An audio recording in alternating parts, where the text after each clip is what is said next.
दोस्तों, आज हम लोग देखेंगे पैसिव वॉइस।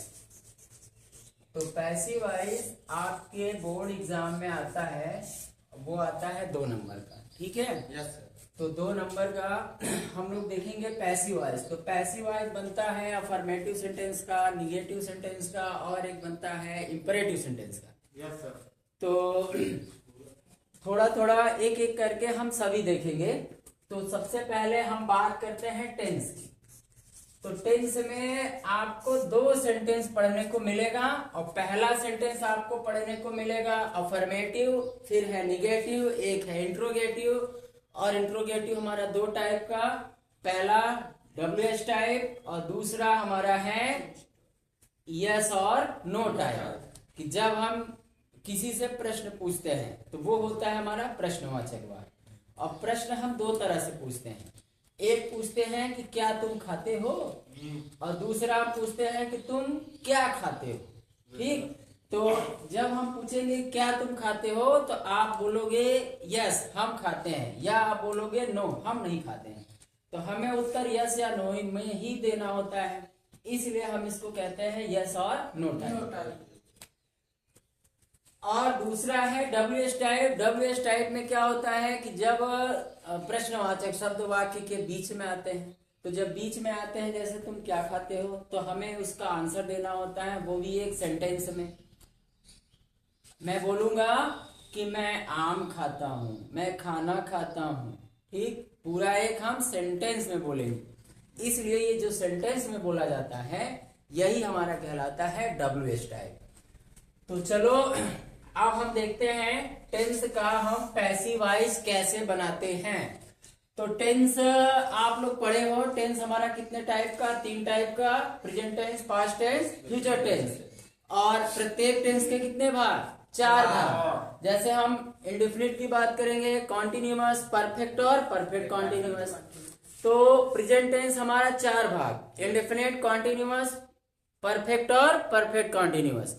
इस तरह से जब हम पास्ट देखेंगे तो पास्ट भी हमारा 4 टाइप का, उसके भी 4 भाग होते हैं, past indefinite, past continuous, past perfect और पास्ट परफेक्ट कॉन्टिन्यूअस। और इसी तरह से हमारा फ्यूचर का होता है, फ्यूचर में भी 4 भाग होते हैं।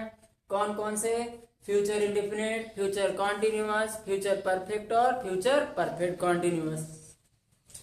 अब हम बात करते हैं कि ये जो 4 यानी कुल मिला के 12 भाग हुए, तो 12 भाग में हम कितने भाग का पैसिव बनाते हैं? तो फाइनली अगर देखा जाए तो हम पैसिव बनाते हैं, प्रेजेंट में 3 का बनाते हैं, पास्ट में भी 3 का बनाते हैं और फ्यूचर में 2 का बनाते हैं। तो पहले हम देखेंगे प्रेजेंट। तो प्रेजेंट टेंस में हम पैसिव बनाते हैं 3 का। कौन कौन सा? पहला होता है प्रेजेंट इंडेफिनिट टेंस, फिर होता है प्रेजेंट कॉन्टिन्यूअस टेंस, उसके बाद तीसरा हमारा होता है परफेक्ट टेंस। तो ये प्रेजेंट में 3 का हम बनाते हैं। और फिर हम बात करते हैं पास्ट टेंस। तो पास्ट टेंस में पास्ट इंडेफिनिट का बनता है, पास्ट कॉन्टिन्यूअस का पैसिव बनता है और पास्ट बनता है परफेक्ट का पैसिव बनता है। उसके बाद हम बात करेंगे फ्यूचर टेंस में। तो फ्यूचर टेंस में फ्यूचर किसका बनता है? इंडेफिनिट का बनता है और बनता है फ्यूचर परफेक्ट टेंस का। फ्यूचर में 2 टेंस का पैसिव बनता है।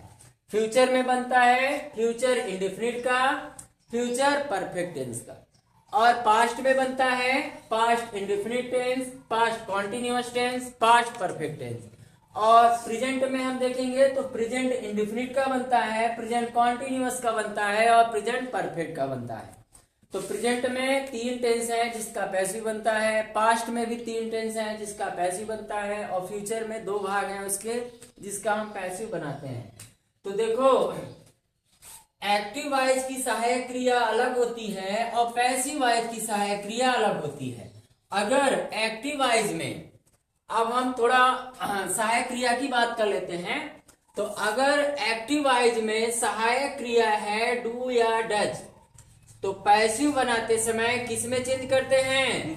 हाँ, अगर एक्टिव वॉइस की सहायक क्रिया इज एम आर है, इज बीइंग आर बीइंग, हाँ, तो पैसिव वॉइस में क्या करेंगे? पैसिव वॉइस में हम बनाएंगे is being, am being, are being, is being, am being, are being. आपका इज एम आर वो रहेगा ही, उसके साथ साथ हम इसमें एक चीज और जोड़ेंगे, बीइंग। इसमें एक चीज और जोड़ेंगे, बीइंग। तो हमारा हुआ is being, am being, are being. अगर एक्टिव वॉइस की सहायक क्रिया है हैज या हैव, तो पैसिव वॉइस की सहायक क्रिया क्या होगी? हैज बीन या हैव बीन। अगर एक्टिव वॉइस में लिखा है हैज या हैव, तो पैसिव बनाते समय हम क्या लिखते हैं? हैज बीन या हैव बीन। अब ये हुआ प्रेजेंट का, present indefinite, present continuous, present perfect. अब हम देखते हैं पास्ट में। तो पास्ट इंडेफिनिट एक्टिव वॉइस की सहायक क्रिया होती है डिड। अगर एक्टिव वॉइस में डिड लिखा है, तो पैसिव वॉइस में हम क्या लिखेंगे? लिखेंगे वाज या वेयर। अगर एक्टिव वॉइस में वाज या वेयर लिखा हुआ है, तो पैसिव में क्या लिखेंगे? वाज या वेयर, और प्लस क्या लिखते हैं? बीइंग। प्लस क्या लिखते हैं? बीइंग। तो पैसिव वॉइस का होगा वाज बीइंग या वेयर बीइंग। अगर एक्टिव वॉइस में लिखा है हैड, तो पैसिव बनाते समय क्या लिखेंगे? Had been. तो ये हुआ पास्ट इंडेफिनिट। डिड बदलेंगे वाज वेयर में, और वाज वेयर बदलेंगे वाज बीइंग वेयर बीइंग में, और हैड किस में बदलेंगे? हैड बीन में। तो ये है past indefinite, past continuous, past perfect. अब हम बात करते हैं फ्यूचर की। तो फ्यूचर इंडेफिनिट की सहायक क्रिया होती है विल या शैल, विल या शैल। और पैसिव बनाते समय विल या शैल को हम किस में चेंज करेंगे? हम चेंज करेंगे विल बी या शैल बी। हम चेंज करेंगे विल बी या शैल बी। अगर एक्टिव वॉइस में विल या शैल लिखा हुआ है, तो पैसिव बनाते समय आप क्या लिखोगे? विल बी या शैल बी। ये है फ्यूचर इंडेफिनिट। अब फ्यूचर परफेक्ट। तो फ्यूचर परफेक्ट की सहायक क्रिया होती है विल, हैव या शैल है। तो विल हैव या शैल है, पैसिव बनाते समय हम इसको किस में चेंज करेंगे? इसको हम चेंज करेंगे will have been, will have been या शैल हैव बीन। तो विल हैव बीन या शैल हैव बीन। पैसिव बनाते समय विल हैव या शैल हैव को बदला जाएगा विल हैव बीन या शैल हैव बीन। तो ये हो गया हमारा सारा का सारा सहायक क्रिया। तो जैसा आप लोगों ने देखा कि टेंस हमारा कितने प्रकार का? 3 प्रकार का। हर एक टेंस के कितने भाग? 4 भाग। तो कुल मिलाकर तीनों टेंस के कितने भाग हो जाएंगे? 12 भाग। तो 12 भाग में हम पैसिव कितने भाग का बनाते हैं? 8 भाग का। बाकी 4 भाग का हम नहीं बनाते हैं। 4 भाग में हमारे कौन कौन से हैं जो नहीं बनते हैं? पहला प्रेजेंट में बात करेंगे तो प्रेजेंट परफेक्ट कॉन्टिन्यूअस का पैसिव नहीं बनता, पास्ट परफेक्ट कॉन्टिन्यूअस का पैसिव नहीं बनता, और फ्यूचर में 2 का नहीं बनता, फ्यूचर कॉन्टिन्यूअस का नहीं बनता और फ्यूचर परफेक्ट कॉन्टिन्यूअस का नहीं बनता। आप कैसे पहचानोगे कि कौन सा परफेक्ट कॉन्टिन्यूअस है? अगर एक्टिव वॉइस में कहीं भी बीन लिखा है, बीन शब्द BEEN, तो पैसिव बनाते समय आप उसको, अगर आप ध्यान देना कि बीन लिखा है तो उसका पैसिव हम नहीं बनाएंगे, हमको लिखना है सीधे सीधे, ठीक, कि उसका पैसिव हम नहीं चेंज करेंगे। तो ये हुआ सभी टेंस और उसकी सहायक क्रियाएं। तो अब हम लोग थोड़ा नियम पर आ जाते हैं। इसका रूल और रेगुलेशन क्या है, चेंज करने का नियम क्या है। तो देखो, सबसे पहले हम बात करते हैं एक्टिव वॉइस की। तो एक्टिव वॉइस में जो आप अनुवाद करते हो, तो अनुवाद कैसे करते हो? पहले सब्जेक्ट, उसके बाद लिखते हैं हेल्पिंग वर्ब, फिर लिखते हैं मेन वर्ब, उसके बाद लिखते हैं ऑब्जेक्ट, और फिर अदर यानी अन्य चीजें जो बची हुई हैं, ऑब्जेक्ट के बाद आप लिख दो। और यही चीज जब इसका पैसिव बनाएंगे तो पैसिव का नियम होता है सबसे पहले लिखते हैं ऑब्जेक्ट, उसके बाद लिखते हैं हेल्पिंग वर्ब, और फिर क्या लिखते हैं मेन वर्ब का थर्ड फॉर्म, और फिर लिखा जाता है अदर। Very good. अदर के बाद लिखेंगे बाई, और बाई के बाद लिखेंगे सब्जेक्ट। ये होता है हमारा पैसिव वॉइस। ठीक, अब इसमें आपको करना क्या है, आपको ये करना है कि जितने भी टेंस के पैसिव बनते हैं, हमारा काम है कि पहले हम सबकी सहायक क्रिया याद करें। जब सहायक क्रिया याद हो जाएगी तो पैसिव बनाने का नियम यही है, यही नियम से आप पैसिव बनाओगे। ठीक, तो चलिए एक आध ठो डेमो देखते हैं। जैसे लिखा है कि he reads a book, he reads a book, कि वह, ही माने वह, रीड्स प्रेजेंट इंडेफिनिट टेंस, ता है, ती है, ते हैं, तो वह पढ़ता है। क्या पढ़ता है? ए बुक, एक किताब। वह एक किताब पढ़ता है। अब क्या करो, एक्टिव वॉइस से इसका मैच करो। मैच करने का मतलब है हम subject, helping verb, main verb सब कुछ ढूंढेंगे कि कहाँ लिखा है। सबसे पहले क्या लिखा है? ही क्या है? सब्जेक्ट। रीड्स पढ़ता है, ये है मेन वर्ब। और क्या पढ़ता है? ए बुक, ये क्या है? ऑब्जेक्ट। तो तीन चीजें इसमें दी गई हैं। अब हम पैसिव वॉइस के नियम से इसको पैसिव में चेंज करेंगे। अब हमें पता है कि यस या ईएस लगा है, इसका मतलब ये है प्रेजेंट इंडेफिनिट टेंस। और प्रेजेंट इंडेफिनिट टेंस में पैसिव बनाते समय कौन सी सहायक क्रिया लगाते हैं? Is, am, are. कौन सी? Is, am, are. वो भी किसके अनुसार? वो हम लिखते हैं किसके अनुसार? कर्ता के अनुसार नहीं लिखते हैं, कर्म के अनुसार लिखते हैं। अगर ऑब्जेक्ट हमारा एक वचन का है तो एक वचन की सहायक क्रिया लिखेंगे। ऑब्जेक्ट अगर बहुवचन का है तो हम बहुवचन की सहायक क्रिया लिखेंगे। तो देखो, ऑब्जेक्ट पहले लिखना है ऑब्जेक्ट, ऑब्जेक्ट है ए बुक, तो पहले हम लिखेंगे ए बुक। फिर अब हम देखते हैं कि ऑब्जेक्ट हमारा सिंगुलर का है। अगर सिंगुलर का है तो हम सिंगुलर की सहायक क्रिया लिखेंगे। कौन सी? इज। हाँ, इज, ए बुक, इज। फिर है मेन वर्ब है, और पैसिव में लिखते हैं मेन वर्ब का थर्ड फॉर्म। तो मेन वर्ब है रीड, और रीड फिर सेकंड फॉर्म होता है रेड, और थर्ड फॉर्म होता है रेड। स्पेलिंग वही है, उच्चारण हमें अलग बोलना है। तो a book is red by, फिर लिखना है बाई। बाई के बाद सब्जेक्ट है, तो सब्जेक्ट का ऑब्जेक्ट ही लिखा है, तो ही का लिखेंगे हिम। ठीक, तो ये है हमारा पैसिव वॉइस का नियम।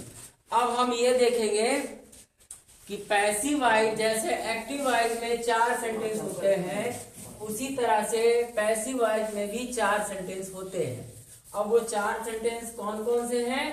पहला है अफर्मेटिव सेंटेंस, दूसरा है निगेटिव सेंटेंस, तीसरा है इंट्रोगेटिव, और चौथा है इंट्रोगेटिव निगेटिव सेंटेंस। तो सबसे पहले हम देखेंगे अफर्मेटिव सेंटेंस। तो अफर्मेटिव सेंटेंस एक्टिव वॉइस का नियम होता है, सबसे पहले सब्जेक्ट, उसके बाद लिखेंगे हेल्पिंग वर्ब, और फिर लिखना है मेन वर्ब। मेन वर्ब के बाद लिखेंगे ऑब्जेक्ट, ऑब्जेक्ट के बाद क्या लिखते हैं? अदर। और निगेटिव का एक्टिव वॉइस का नियम होता है, निगेटिव का एक्टिव वॉइस का नियम होता है, पहले लिखते हैं सब्जेक्ट, उसके बाद लिखते हैं हेल्पिंग वर्ब, और फिर नॉट, और नॉट के बाद क्या लिखते हैं? मेन वर्ब, और मेन वर्ब के बाद लिखते हैं ऑब्जेक्ट, ऑब्जेक्ट के बाद हम लिखते हैं अदर। ये है निगेटिव सेंटेंस। निगेटिव के बाद तीसरा हमारा आता है इंट्रोगेटिव, इंट्रोगेटिव सेंटेंस। तो इंट्रोगेटिव में देखो, इंट्रोगेटिव 2 टाइप का। इंट्रोगेटिव कितने टाइप का? 2 टाइप का। कौन कौन सा? पहला यस और नो टाइप। तो यस और नो टाइप में सबसे पहले लिखा जाता है हेल्पिंग वर्ब, उसके बाद क्या लिखा जाता है? सब्जेक्ट। सब्जेक्ट के बाद क्या लिखते हैं? सब्जेक्ट के बाद क्या लिखते हैं? Main verb. मेन वर्ब के बाद ऑब्जेक्ट और लास्ट में अदर अदर। और एक चीज और जुड़ता है, क्वेश्चन मार्क। अब सेकेंड टाइप में पहले लिखा जाता है क्वेश्चन वर्ड, उसके बाद लिखा जाता है हेल्पिंग वर्ड और फिर हम लिखते हैं सब्जेक्ट। अगर नहीं है तो लगा दो नॉट, फिर लिखते हैं मेन वर्ब। मेन वर्ब के बाद लिखा जाता है ऑब्जेक्ट, ऑब्जेक्ट के बाद लिखते हैं। तो ये तो हो गए हमारे 4 तरह के सेंटेंस और लास्ट में हम लगाते हैं क्वेश्चन मार्क। ठीक ना, ये क्वेश्चन मार्क इंट्रोगेटिव सेंटेंस की पहचान होती है। तो ये है हमारा एक्टिव वॉइस का नियम। ठीक, तो एक्टिव वॉइस में कोई सेंटेंस लिखा रहेगा तो इसी टाइप में लिखा रहेगा ना। कैसे लिखा रहेगा? अगर अफर्मेटिव है तो पहले सब्जेक्ट, निगेटिव है तो पहले सब्जेक्ट, इंट्रोगेटिव है और इंट्रोगेटिव में फर्स्ट टाइप है तो पहले लिखते हैं हेल्पिंग वर्ब और सेकंड टाइप है तो पहले लिखा जाता है क्वेश्चन वर्ब। तो जो हमारा इंट्रोगेटिव है और जो हमारा इंट्रोगेटिव निगेटिव है दोनों एक ही तरह से है, बस हमें एक्स्ट्रा निगेटिव में नॉट जोड़ना होता है। और नॉट कहाँ जुड़ता है? नॉट कहाँ जुड़ता है?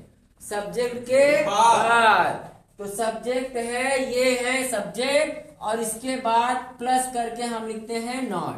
ठीक, उसके बाद लिखा जाएगा मेन वर्ब। तो चाहे इंट्रोगेटिव या इंट्रोगेटिव निगेटिव दोनों एक ही तरह से, बस नॉट हमें जोड़ना होता है, सब्जेक्ट के बाद जोड़ते हैं।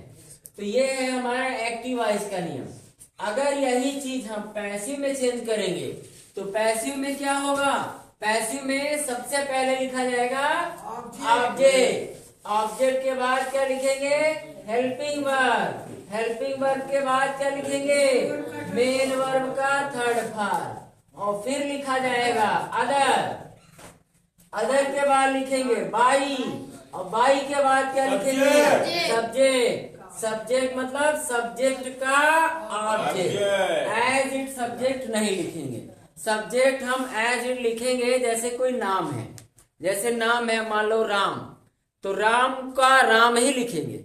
ही है तो हिम लिखेंगे, वी है तो अवर लिखेंगे, शी है तो हर लिखेंगे, यू है तो यू का ऑब्जेक्ट यू ही होता है, वी का अस होता है, दे का ऑब्जेक्ट देम होता है। ठीक, ये होता है हमारा ऑब्जेक्ट। आई का ऑब्जेक्ट होता है मी।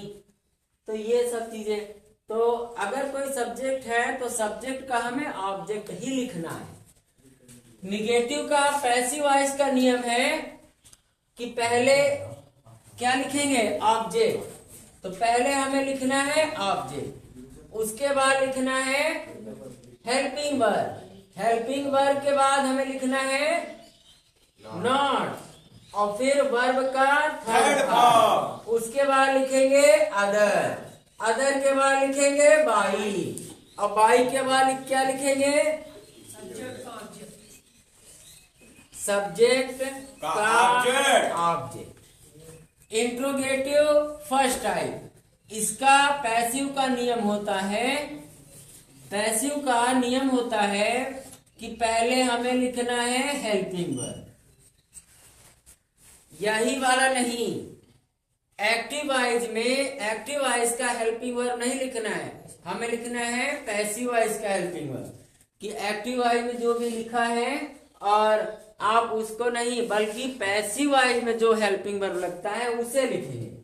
तो पहले लिखेंगे हेल्पिंग वर्ब और फिर हम लिखेंगे सब्जेक्ट, उसके बाद नहीं है तो नॉट और फिर लिखेंगे मेन वर्ब का थर्ड वर्ब और फिर लिखना है अदर, अदर के बाद लिखेंगे बाई और बाई के बाद लिखेंगे सब्जेक्ट का ऑब्जेक्ट और फिर लिखेंगे क्वेश्चन मार्क।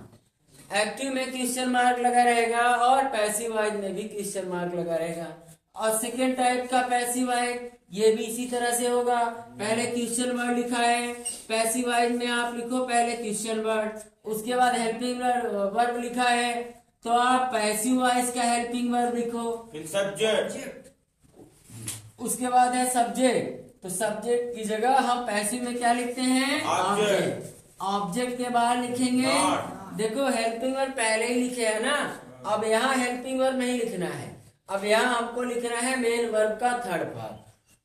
तो पहले क्वेश्चन वर्ड, हेल्पिंग वर्ब, फिर ऑब्जेक्ट, और अगर नहीं है तो नॉट, और फिर लिखेंगे मेन वर्ब का थर्ड पार्ट, और फिर लिखा जाएगा अदर, अदर के बाद लिखेंगे बाई, और बाई के बाद लिखेंगे सब्जेक्ट का ऑब्जेक्ट, क्वेश्चन मार्क। फिर क्वेश्चन मार्क। तो ये है हमारा एक्टिव वॉइस और पैसिव वॉइस का नियम। तो पहले आप लोग इतना लिखो और फिर हम इसके आगे बढ़ते हैं। चलिए लिखिए। अब हम उदाहरण के माध्यम से समझेंगे, ठीक है। कुछ आपके सामने कुछ एग्जांपल्स हैं, आप एग्जांपल्स के माध्यम से आप लोग बताना। तो चलो पहला देखो, 3 men are loading the cartoon. 3 men यानी 3 आदमी, आर मीन्स है, लोडिंग लोड कर रहे हैं, द कार्टून कि 3 आदमी कार्टून लोड कर रहे हैं। इसका आपको बनाना है पैसिव। पैसिव वॉइस हमारा बिल्कुल एक्टिव वॉइस की तरह होता है, जो भाव एक्टिव में निकलता है वही भाव पैसिव में निकलता है। तो 3 आदमी कार्टून लोड कर रहे हैं, तो इसका पैसिव में हम कैसे बोलेंगे? पैसिव में हम बोलेंगे कि कार्टून लोड हो रहा है 3 आदमियों के द्वारा। तो 3 आदमियों के द्वारा कार्टून लोड हो रहा है, ये है हमारा पैसिव। तो काम एक ही हो रहा है, हम करते क्या है, इसको 2 तरह से बोलते हैं। तो पहले क्या लिखना है पैसिव में? पहले आपको लिखना है ऑब्जेक्ट। तो ऑब्जेक्ट है द कार्टून, हाँ द कार्टून। अब देखो इज एम आर के साथ मेन वर्ब में ING, कौन सा टेंस? हाँ प्रेजेंट कॉन्टिन्यूअस टेंस। पैसिव बनाते समय सहायक क्रिया देखो, इज एम आर का क्या होता है? Is being, are being. तो द कार्टून एक वचन है, तो इज बीइंग। फिर मेन वर्ब का थर्ड फॉर्म लोड है, तो लोड का हो जाएगा loaded, loaded third form. The cartoon is being loaded, हाँ बाय द 3 men। अच्छा 3 men, हाँ बाय 3 men,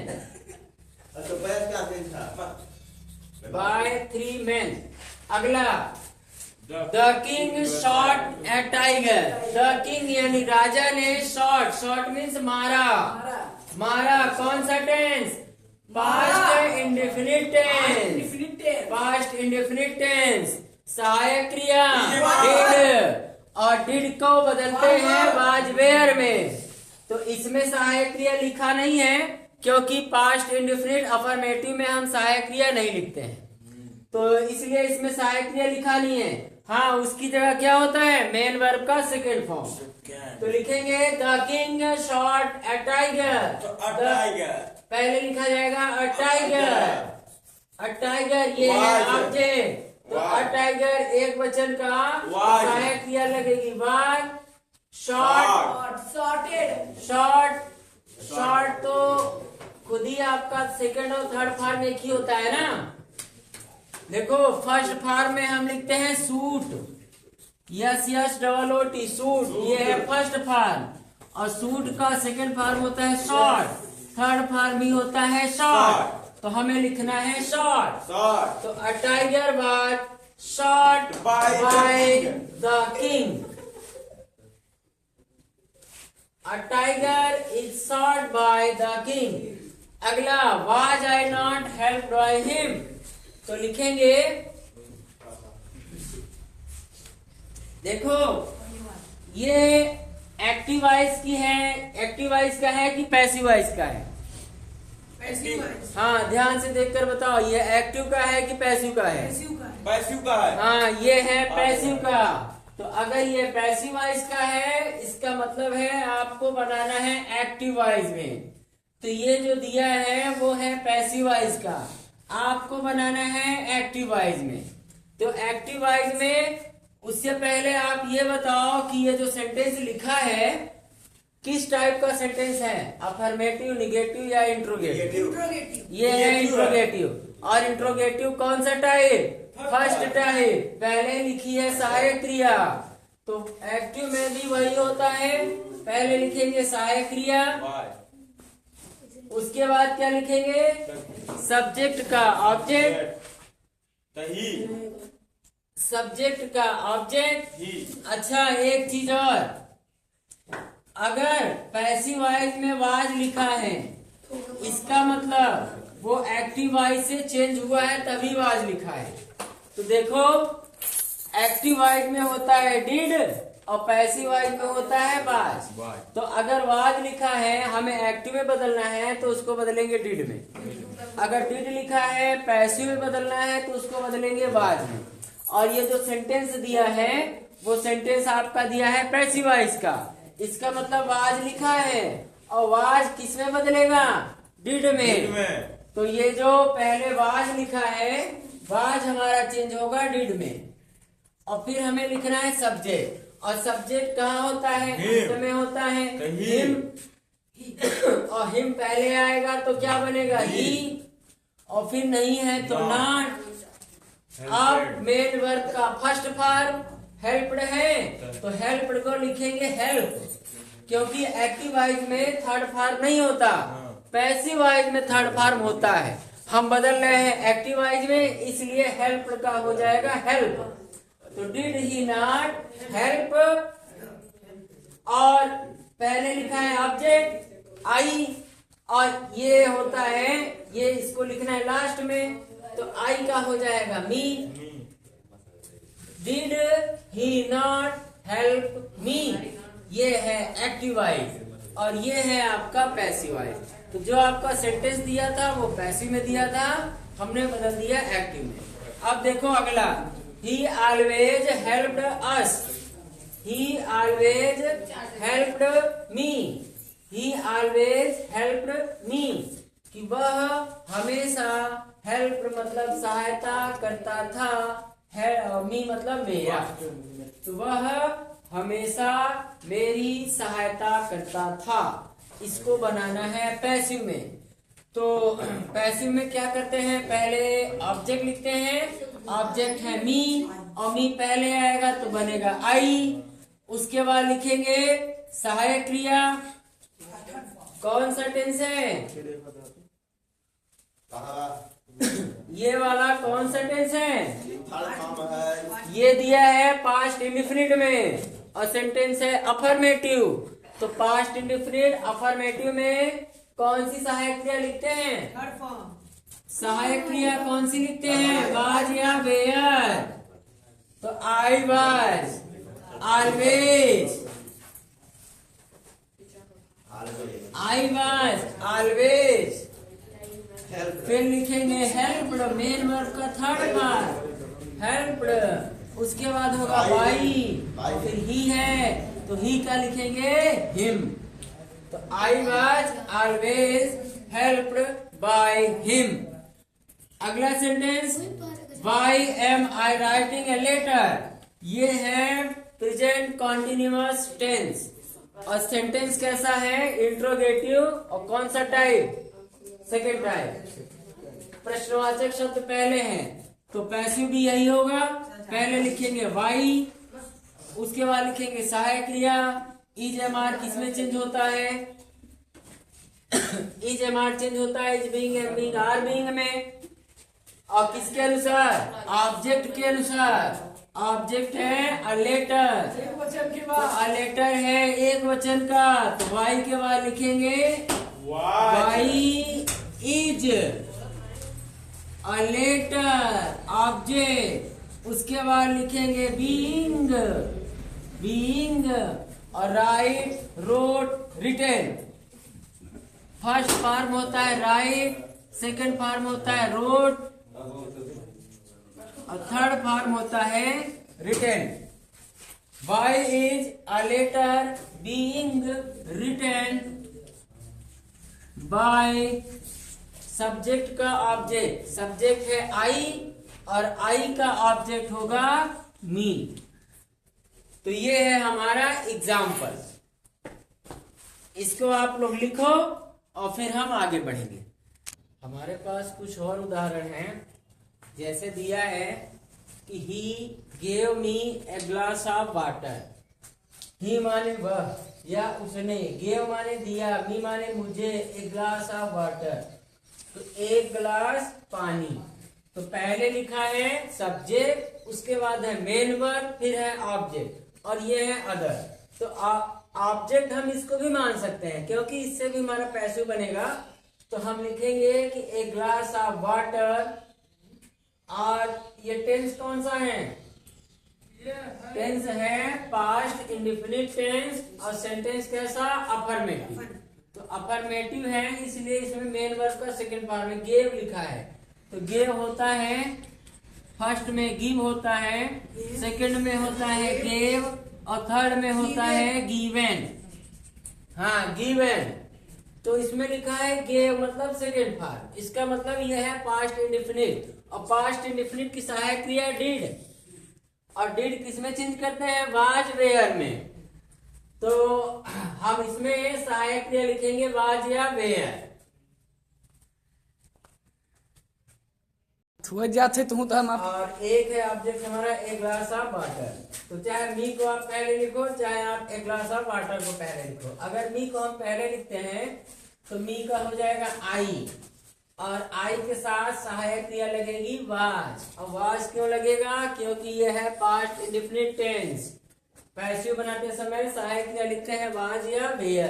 तो आई वाज, फिर मेन वर्ब का थर्ड फॉर्म गिव है ना, तो गिव, गेव, गिवन। तो गेव हमारा चेंज हो जाएगा गिवन। I was given. अब फिर लिखना है अदर, तो लिखेंगे अ ग्लास ऑफ वाटर। फिर लिखना है बाई, और बाई के बाद लिखेंगे सब्जेक्ट का ऑब्जेक्ट। सब्जेक्ट है ही, तो ही का ऑब्जेक्ट हो जाएगा हिम। अगला, we help them every day. We है सब्जेक्ट, हेल्प है मेन वर्ब, और देम क्या है? ऑब्जेक्ट। तो देम को हम पहले लिखेंगे ना, तो देम को पहले लिखेंगे, ये है ऑब्जेक्ट, तो देम का हो जाएगा दे। वी हेल्प, कौन सा टेंस? ये टेंस है प्रेजेंट इंडेफिनिट टेंस। हेल्प कर्ता बहुवचन का, इसलिए इसमें यस नहीं लगा। तो पहले देम का हुआ दे, और प्रेजेंट इंडेफिनिट टेंस यानी डू या डज किसमें चेंज होता है? इज एम आर में। तो दे बहुवचन का है तो लिखेंगे दे आर। फिर हेल्प का थर्ड फॉर्म हो जाएगा हेल्प्ड, तो they are helped every day. और फिर लिखेंगे बाई, और बाई के बाद लिखेंगे सब्जेक्ट का ऑब्जेक्ट, तो बी का हो जाएगा are. Does mister Sharma teach us, ये है इंट्रोगेटिव सेंटेंस। और इंट्रोगेटिव कौन सा टाइप? First type. सहायक क्रिया पहले लिखी है, तो डू या डज पहले लिखा है, इसका मतलब पैसिव भी आप इसी रूप में बनाओगे। तो डू डज किसमें चेंज होता है? इज एम आर में। किसके अनुसार? ऑब्जेक्ट के अनुसार। ऑब्जेक्ट है अस, तो अस को हम पहले लिखेंगे, तो अस का हो जाएगा वी, और वी है बहुवचन का, तो पहले लिखेंगे हाँ डू नहीं लिखेंगे, आर लिखेंगे ना। वही कर रहा हूँ। Yes yes you are right. पहले लिखेंगे आर, और फिर क्या लिखेंगे? अस। अस का पहले आएगा तो वी, आर वी। और उसके बाद लिखना है मेन वर्ब का थर्ड फॉर्म ना, तो मेन वर्ब है टीच, और टीच का थर्ड फॉर्म क्या लिखेंगे? पहला होता है टीच, सेकंड होता है टाट, और थर्ड होता है टाट, यानी टीच टाट टाट। तो आर वी टाट। अदर है? नहीं है। फिर लिखेंगे बाई मिस्टर शर्मा। ये हमारा कंप्लीट हो गया। अगला है have you forgotten my father. तो हैज है पहले लिखा है, तो हैज है किसमें चेंज होता है? देखो हैज है चेंज होता है हैज बीन, हैव बीन में। हैज है को पहले लिखेंगे, और बीन कहाँ लिखेंगे? ऑब्जेक्ट के बाद। ऑब्जेक्ट है माय फादर, तो ऑब्जेक्ट एक वचन का कि बहुवचन का? एक वचन का। एक वचन का। तो पहले लिखेंगे है, फिर लिखेंगे माय फादर। हाँ, बहुत अच्छा। माय फादर भी। उसके बाद लिखेंगे बीन, और बीन के बाद क्या लिखेंगे? Object other. अदर तो है नहीं, अदर के बाद लिखना है, अच्छा, मेन वर्ब का थर्ड फॉर्म ना, तो फॉरगॉटेन के पहले से ही थर्ड फॉर्म है, फॉरगॉटेन। और फिर लिखना है बाई, बाई के बाद लिखना है सब्जेक्ट का ऑब्जेक्ट, यू है तो यू का ऑब्जेक्ट यू। अगला last, why will you beat your brother? Why माने क्यों, विल यू बीट तुम पीटोगे, योर ब्रदर अपने भाई को, तो तुम अपने भाई को क्यों पीटोगे? ये है फ्यूचर इंडेफिनिट टेंस। और सेंटेंस कैसा? Interrogative, second type. पहले लिखना है वाई, उसके बाद सहायक क्रिया ना, तो देखिए विल या शैल, विल या शैल किस में चेंज होगा? विल या शैल बी में। तो विल या शैल को पहले लिखेंगे और बी लिखेंगे कर्ता के बाद। वाई विल, और फिर ऑब्जेक्ट है, तो ऑब्जेक्ट है your brother, why will your brother. Your brother एक वचन है। हाँ, योर ब्रदर हमारा एक वचन का है, चलो तुम्हारा भाई। तो वाई विल योर ब्रदर। अब यहाँ लिखना है बी, फिर मेन वर्ब का थर्ड फॉर्म, बीट है तो beat beat beaten, third form लिखेंगे बीटेन, और फिर लिखेंगे बाई, फिर लिखेंगे सब्जेक्ट, सब्जेक्ट है यू, और सब्जेक्ट का ऑब्जेक्ट यानी यू का हो जाएगा यू। अंत में प्रश्न चिन्ह लगा देंगे। तो हमें उम्मीद है आप लोगों को क्लास अच्छी लगी होगी। Yes sir, yes. तो चलिए फिर मिलते हैं नए क्लास के साथ। जी सर, थैंक यू।